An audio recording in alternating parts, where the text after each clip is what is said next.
Hey guys, Ship here, welcome to my channel. So ఈరోజు మనం SQL platform demo అయితే ఒకసారి చూద్దాము. ఎందుకంటే ఇది మనకి న్యూ ప్లాట్ఫామ్, ఇక్కడ ఏమేమి ఆప్షన్స్ ఉన్నాయి అనేది యూజర్ స్టార్ట్ చేసేటప్పుడు తెలుసుకోవడం అనేది మంచిది. సో సెర్చ్లోకి వెళ్ళి నేను MySQL ఇస్తున్నాను. ఇక్కడ ఆల్రెడీ నాకు ఉంది, మీరు జస్ట్ ఇలా టైప్ చేయండి MySQL అని వస్తుంది. ఓకే, సో వర్క్ బెంచ్ని మాత్రమే స్టార్ట్ చేయండి, ఇంకా మిగతా క్లయింట్ సర్వర్ అట్లా ఉంటే అవేమి స్టార్ట్ చేయొద్దు. ఓకే, ఇక్కడ MySQL కనెక్షన్స్ అని ఉంటుంది. ఇది ఎప్పుడు మనకు క్రియేట్ అవుతుంది అంటే మనం ఇన్స్టాల్ చేసేటప్పుడు యూజర్ నేమ్ రూట్ అని ఉంటుంది, దాని తర్వాత మనం పాస్వర్డ్ ఇచ్చి ఉంటాం. సో ఆ పాస్వర్డ్ ఇచ్చిన తర్వాత మనం ఈ యూజర్ అనేది క్రియేట్ అవుతుంది అనమాట. సో ఇప్పుడు నేను నా లోకల్ హోస్ట్లో ఉన్న MySQL DBకి అయితే కనెక్ట్ అవుతున్నాను.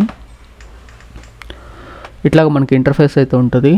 ఇది వచ్చేసి మనం ఈ సెక్షన్ అంతా కూడా మనం కోడ్ రాస్తాం అనమాట. ఓకే, సో ఇక్కడ వచ్చేసి మనకి ఏమేమన్నా డేటాబేస్లు ఉంటే మనం క్రియేట్ చేసినవి అవి ఇక్కడ కనిపిస్తుంటాయి. ఇక్కడ చూడండి.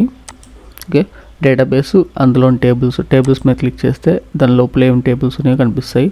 టేబుల్స్ లోపల మళ్ళీ ఆ టేబుల్ నేమ్ మీద క్లిక్ చేసాం అనుకోండి, ఉన్న కాలమ్స్, ఇండెక్స్, ఫారిన్ కీస్ ఏమన్నా ఉన్నాయో అవన్నీ కూడా కనిపిస్తుంటాయి. ఓకే, ఫస్ట్ అయితే అడ్మినిస్ట్రేటర్లోకి వెళ్దాం. ఈ అడ్మినిస్ట్రేటర్లో మనకి ఏంటంటే సర్వర్ స్టేటస్ అనేది ఉంటుంది. సో ఎప్పుడైనా కానీ ఇది మీరు ఓపెన్ చేసినప్పుడు ఇది స్టాప్ అని కనిపిస్తుంటే మీరు సింపుల్గా ఏం చేస్తారంటే కమాండ్ ప్రాంప్ట్ ఓపెన్ చేయండి, లేదా సర్వీసెస్ అని ఉంటుంది మనకి మైక్రోసాఫ్ట్లో. సర్వీసెస్ లోపలికి వెళ్ళి మీరు MySQL DBని మాన్యువల్గా పెట్టుంటే దీన్ని ఇక్కడ మనకు అప్పుడు ఇది ఇప్పుడు రన్ అవుతుంది కాబట్టి మనకి స్టాప్, పాజ్ అనే ఆప్షన్స్ వచ్చాయి. ఒకవేళ ఇది స్టాప్ అయింటే రన్ ఆప్షన్ వస్తుంది. ఓకే, అదే స్టార్ట్ ఆప్షన్ వస్తుంది, దాని మీద క్లిక్ చేస్తే మీకు MySQL సర్వర్ అనేది రన్ అవుతుంది. ఓకే, సో ఆ విధంగా మీరు రన్ చేసుకోవచ్చు. ఇప్పుడు ప్రస్తుతానికైతే నా సర్వర్ రన్ అవుతుంది కాబట్టి ఇక్కడ మనకి రన్నింగ్ స్టేటస్ అని పడింది. ఓకే, సో ఇక్కడ మనకు వచ్చేసి క్లయింట్ కనెక్షన్స్, ఎవరైనా క్లయింట్స్ దీని మీద యాక్ట్ చేస్తుంటే వాళ్ళు డీటెయిల్స్ కనిపిస్తుంటాయి. అలాగే యూజర్స్ ప్రివిలేజెస్, ఇవి మనకి ఇంకా మనతో పాటు వర్క్ చేసే వాళ్ళు ఎవరైనా ఉంటే వాళ్ళని ఇక్కడ మనం యాడ్ చేయడానికి అయితే వీలవుతుంది అనమాట. Next data import and data ఎక్స్పోర్ట్కి సంబంధించి మనం ఏదైనా డేటాబేస్ని ఈ సర్వర్లోకి ఇంపోర్ట్ చేద్దాం అనుకుంటే ఇట్లాగే దీన్ని యూస్ చేసుకోవచ్చు. And restore. Okay, so next వచ్చేసి మనకి షట్ డౌన్, స్టార్టప్ కనెక్షన్స్ అనమాట. నెక్స్ట్ ఇక్కడ మనకి సర్వర్ లాగ్స్ ఉన్నాయి, అంటే ఈ సర్వర్లో ఏం జరుగుతుంది దాని గురించి. ఓకే, నెక్స్ట్ డాష్ బోర్డ్లోకి వెళ్తే మనకి ఇక్కడ సర్వర్ పర్ఫార్మెన్స్ అనేది డీటెయిల్గా కనిపిస్తూ ఉంటుంది, గమనించవచ్చు మీరు ఇక్కడ. ఓకే, అండ్ దాని రిపోర్ట్స్, దానికి సంబంధించిన డీటెయిల్స్ అన్నీ కూడా ఉన్నాయి ఇక్కడ. ఓకే, మనం స్కీమాలోకి వెళ్దాం. ఇక్కడ ఏంటంటే మనకి డేటాబేస్కి సంబంధించి మనం వర్క్ చేసేదంతా ఈ ప్లేస్లోనే. ఓకే, ఇక్కడ మనం క్వైరీస్ రాస్తూ ఉంటాం. ఓకే, సో ఫస్ట్ ఇక్కడ ఆప్షన్ ఉంది కదా, దీన్ని క్లిక్ చేశారనుకోండి మనకి ఇట్లా న్యూ ప్యానల్ అయితే ఓపెన్ అవుతుంటుంది. సో ఇక్కడ నుంచి మనం రాయొచ్చు. ఇక్కడ మనకి ఇది వచ్చేసి మన దగ్గర ఏదైనా స్క్రిప్ట్ ఫైల్ ఉంటే ఆ స్క్రిప్ట్ ఫైల్ని ఇక్కడ మనం అప్లోడ్ చేయొచ్చు అనమాట. అలాగే ఇది వచ్చేసి మనం ఇప్పుడు నేను చాలా కోడ్ రాసేసాను, ఇదంతా సేవ్ చేద్దాం అనుకుంటే మనం సేవ్ బటన్ మీద క్లిక్ చేసి ఫైల్ నేమ్ ఇచ్చి సేవ్ అయితే చేయొచ్చు. నెక్స్ట్ ఇది వచ్చేసి మనకి ఆల్ కమాండ్స్ని రన్ చేస్తుంది ఇది. ఓకే, మీరు సెలెక్ట్ చేసుకోకపోయినా ఇది అదే చేస్తుంది అనమాట. లేదు నేను ఏ లైన్లో ఉన్నానో ఆ ఒక్క లైన్నే ఎగ్జిక్యూట్ చెయ్యి, అన్నీ ఎగ్జిక్యూట్ చేయలేదు, నేను ఆల్రెడీ పైన అంతా ఎగ్జిక్యూట్ చేస్తాను, ప్రస్తుతం ఉన్న కమాండ్ మాత్రమే ఎగ్జిక్యూట్ చేయంటే మీ కర్సర్ ఇక్కడ బ్లింక్ అవుతుంది కదా. సో ఇది ఉంది కదా, ఈ ఆప్షన్ మీద క్లిక్ చేసినట్లయితే మనకి ప్రజెంట్ లైన్లో ఉన్న కమాండ్ని అయితే ఎగ్జిక్యూట్ చేస్తుంది అనమాట. చూడండి.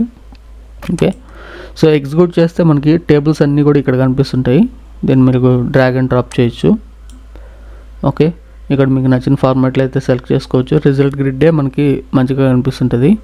అండ్ ఇక్కడ మనకి ఆ కాలమ్స్ అలాగే రోస్ అయితే ఇక్కడ కనిపిస్తుంటాయి. ఇక్కడ నుంచి ఈ డేటాని మీరు ఎక్స్పోర్ట్ చేద్దామంటే సింపుల్గా క్లిక్ చేసి మీరైతే నేమ్ ఇచ్చేసి ఎక్స్పోర్ట్ అయితే చేసుకోవచ్చు. ఓకే, సో అలాగే ఇక్కడ మనకి అవుట్పుట్ ప్యానల్లో చూడండి, ఇక్కడ మనం ఏమేమి కమాండ్స్ రన్ చేస్తున్నాం అనేది ఇక్కడ మనకి క్లియర్గా కనిపిస్తుంటుంది అనమాట. మనం రన్ చేసిన తర్వాత ఎంత టైంలో అది ఎగ్జిక్యూట్ అయిపోతుంది, అలాగే ఇక్కడ టైం పడుతుంది చూడండి, మార్నింగ్ 6:30 అవుతుంది. అలాగే ఇక్కడ మనకి ఎన్ని రోజు ఎఫెక్ట్ అవుతున్నాయి. ఓకే, అలాగే ఇక్కడ డ్యూరేషన్ ఆఫ్ ద టైం అనమాట. అండ్ ఇక్కడ గ్రీన్ మార్క్ ఉంటే మనకి సక్సెస్ఫుల్గా కమాండ్స్ అనేవి రన్ అవుతున్నట్టు, రెడ్ మార్క్స్ వస్తే ఎర్రర్స్ వస్తాయి అనమాట. లెట్స్ సే నేను ఇప్పుడు ఇట్లా వదిలేసి రన్ చేస్తున్నాను, టేబుల్ నేమ్ ఇది కాదు, అండ్ మనం ఎండ్ కోలన్స్ కూడా ఇవ్వలేదు దీనికి. జస్ట్ నేను రన్ చేస్తాను చూడండి. ఇక్కడ చూడండి, ఇక్కడ ఏం చెప్తుంది చూడండి, టేబుల్ డస్ నాట్ ఎగ్జిస్ట్ అని చెప్తుంది. అంటే ఇట్లాంటి టేబుల్ అనేది లేదు అని చెప్తుంది. అగైన్ నేను ప్లేస్ చేస్తున్నాను, రన్ చేస్తాను. అలాగే మీరు Ctrl+Shift+R ప్రెస్ చేసి కూడా మీరు మీ క్వైరీస్ని అయితే రన్ చేసుకోవచ్చు. అప్పుడు మీరు సెలెక్ట్ చేయాల్సి ఉంటుంది. లేదు నేను కీబోర్డ్ అంతా యూస్ చేయనంటే ఇక్కడైనా కూడా మీరు ఇట్లాగా జస్ట్ మీరు ఎండ్లోకి వచ్చేసి మీరైతే రన్ చేసి దీన్ని. ఓకే, సో ఇక్కడ మనకి డీటెయిల్గా దానికి ఎర్రర్కి సంబంధించిన డీటెయిల్స్ కూడా ఇక్కడ మనకి కనిపిస్తుంటాయి. ఇక్కడ మనకి న్యూ స్కీమాస్ అంటే న్యూ డేటాబేస్ని ఏమన్నా క్రియేట్ చేద్దాం అనుకుంటే ఇది మనకి ఈ ఆప్షన్ మనకి క్లిక్ చేసి మనం అయితే డేటాబేస్ని క్రియేట్ చేయొచ్చు. ఆల్రెడీ ఎగ్జిస్టింగ్ డేటాబేస్లో ఉన్న వాటిని మనం యూస్ చేసుకుందాం ఉంటే మనకి ఇది అవసరం లేదనమాట. ఓకే, నెక్స్ట్ ఇక్కడ ఈ ఆప్షన్ ఉంది కదా, ఇది వచ్చేసి మనకి ఆటో కమిట్ మోడ్ అనమాట. సో దీన్ని మనం ఇప్పుడు ఎనేబుల్ చేయడానికి లేదు. ఓకే, నెక్స్ట్ వచ్చేసి ఇక్కడ మనకి లిమిట్ రోస్ ఉన్నాయి. ఓకే, సో ఇక్కడ ఎన్ని రోస్ కనిపించాలి, ఓకే, మనం రాస్తున్నప్పుడు అనే దాని గురించి అనమాట. ఓకే, నెక్స్ట్ ఇక్కడ వచ్చేసి మనకి ఈ కరెంట్ స్క్రిప్ట్ని మన ఫేవరెట్గా యాడ్ చేసుకుందాం అనుకుంటే దానికోసం. ఓకే, నెక్స్ట్ వచ్చేసి మనం ఒకే లైన్లో రాస్తుంటే ఈ స్క్రిప్ట్ని ఇది వచ్చేసి మనకి ఫార్మాట్ చేస్తుంది అనమాట. జస్ట్ ఇట్లా క్లిక్ చేస్తే అది ఫార్మాట్ అవుతుంది. ఓకే, ఇక్కడ మనం గమనిస్తే మనకి ఈ ప్యానల్స్ ఉన్నాయి. ఈ ప్యానల్స్ని మనం రీసెట్ చేసుకోవచ్చు కావాలంటే. ఒకవేళ మీకు ఇట్లా లెఫ్ట్లో ఇంకా ఎక్కువ స్పేస్ కావాలనుకుంటే బై డిఫాల్ట్గా ఇది ఇట్లా ఉంది. ఓకే, ఈ విధంగా ఉంది. దీన్ని మీరు ఇక్కడ క్లిక్ చేసి అయితే మార్చుకోవచ్చు అనమాట.